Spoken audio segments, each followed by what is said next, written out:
বাড়িতে তৈরি করে নিন গুলঞ্চের চা। কিভাবে করবেন অবশ্যই বলে দেব। শুধুমাত্র গুলঞ্চের চা কেন, আরো 3টে চায়ের কথা বলবো, যে 3টে চা আপনাদেরকে বাড়িতে তৈরি করতে হবে। যারা দীর্ঘদিন ধরে ইউরিক অ্যাসিডের সমস্যায় ভুগছেন, এই ভিডিওটা আমি শুধুমাত্র তাদের জন্য করেছি।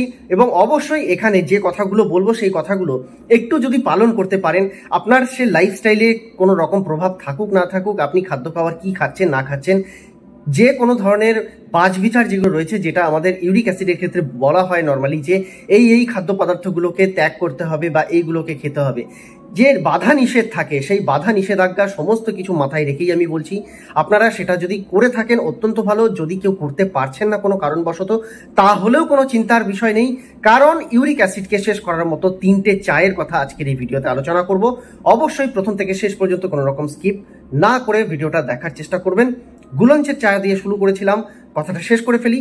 গুলঞ্চের চা কিভাবে তৈরি করবেন, বাড়িতে যদি পদ্ম গুলঞ্চের গাছ থাকে তাহলে 2 থেকে 3টে গুলঞ্চের পাতা নেবেন এবং কিছুটা তার শাখা নিয়ে নেবেন, অর্থাৎ কাণ্ড কিছুটা নিয়ে নেবেন। তো সেই কাণ্ডের উপরের যে ছালটা রয়েছে সেই ছালটাকে একটু যদি ছাড়ানোর চেষ্টা করেন ভালো হয়। ছাড়িয়ে নিয়ে এটাকে সারা রাত 1 গ্লাস জলের মধ্যে ভিজিয়ে রেখে দেবেন। কিন্তু পরের দিন সকালে উঠেই জলটা খাওয়ার কথা আমি বলবো না।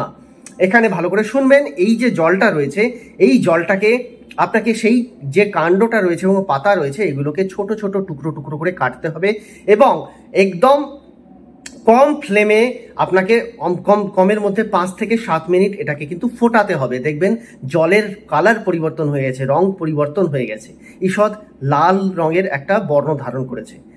ঠান্ডা করুন এবং এই জলটা আপনি পান করুন।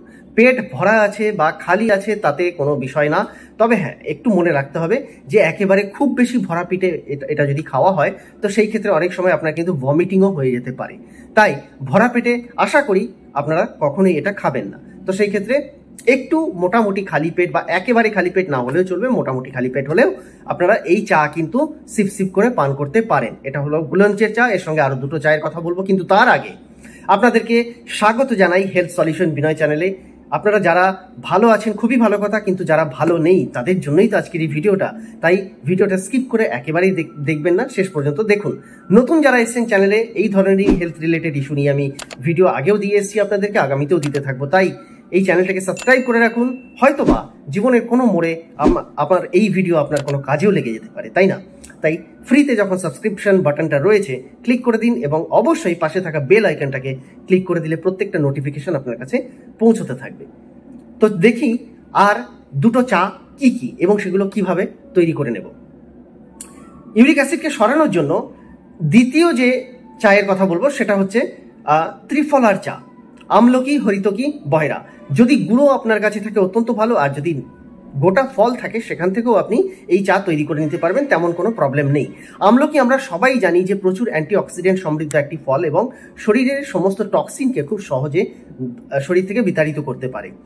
ঠিক তেমনই হরিতকি কি করে, হরিতকি আমাদের টোটাল যে মেটাবলিজম আছে সেই মেটাবলিজমকে অনেকটা বেশি বৃদ্ধি করতে সাহায্য করে এবং অবশ্যই আমাদের ইমিউনিটি পাওয়ারকে অনেক বেশি স্ট্রং করে তোলে এই হরিতকি।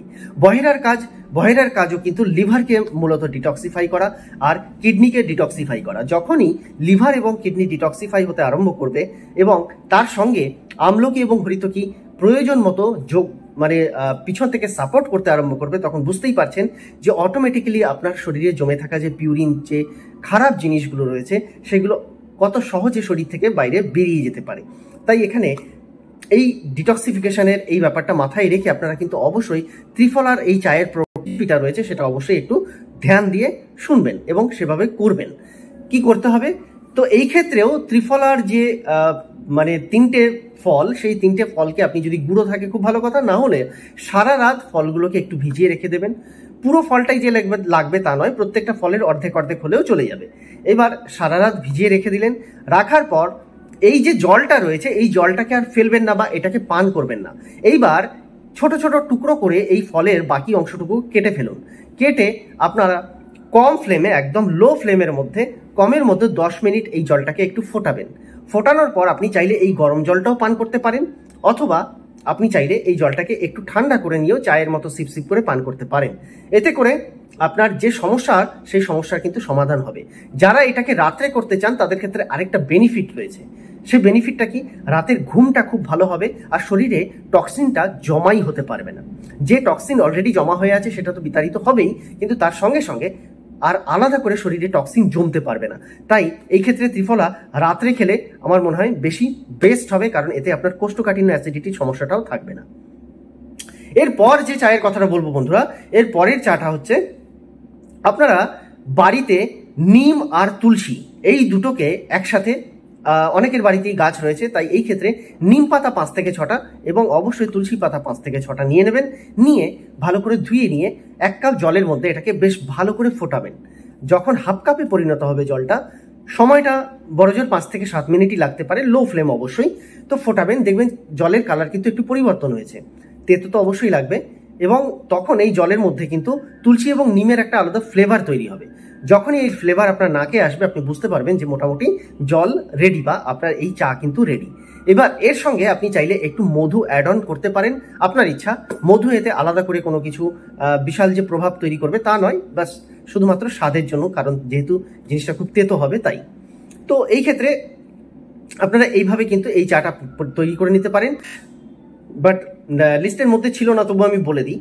আরেকটা কাজ আপনারা করতে পারেন, সেটা হচ্ছে বাড়িতে গোটা ধনে তো অবশ্যই রয়েছে, গোটা ধনে 1 চামচ মেথি রাত্রেবেলায় ভিজিয়ে রেখে দিন।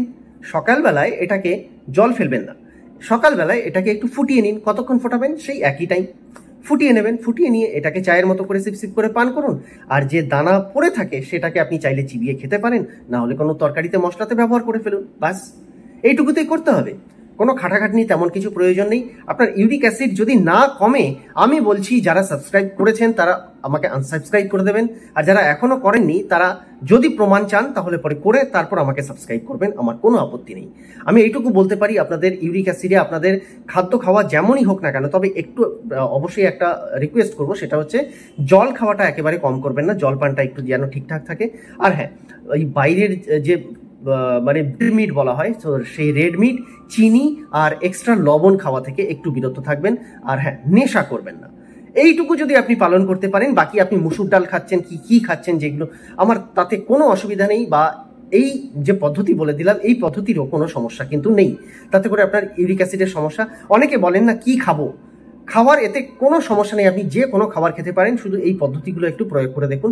আর যেটা বললাম যে একটু জলপান বেশি করবেন, আর ওই খাবারগুলোকে, নির্দিষ্ট যে খাবারগুলো বললাম সেগুলোকে বাদ দেবেন। সেটা শুধু ইউরিক অ্যাসিডের জন্য না, টোটালি আপনার হেলথের জন্য একেবারেই উপযুক্ত নয়, তাই ওই খাবারগুলোকে একটু বাদ দিয়ে দেবেন, ব্যাস। আর তো আপনারা নিজেরাই যথেষ্ট বুদ্ধিমান, আপনারা জানেন আপনাদের কি করতে হবে। আশা করি এই ভিডিওটা খুব উপকার করবে আপনাদের। অবশ্যই একটু বেশি পরিমাণে শেয়ার করবেন, ঠিক আছে? খুব তাড়াতাড়ি দেখা হচ্ছে নতুন একটি কন্টেন্টে। ভালো থাকবেন, সুস্থ থাকবেন।